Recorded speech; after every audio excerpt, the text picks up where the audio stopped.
guys, magpapractice tayo ng skipping. Kasi championship na. Kaya para manalo.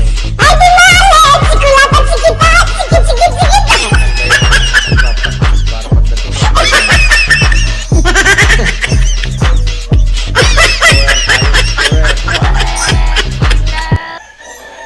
kahit sinong humarang, nag-practice ka na, siyempre.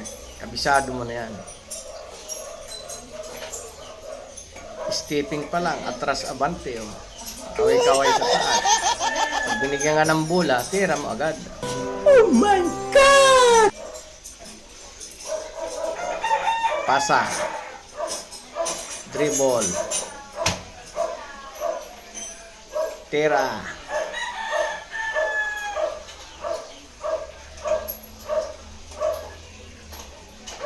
Tapos gulatin mo yung kabantayan mo.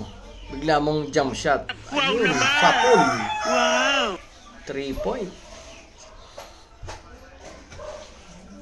Tapos ano na yung ayan, natapos na, diba? Ayos.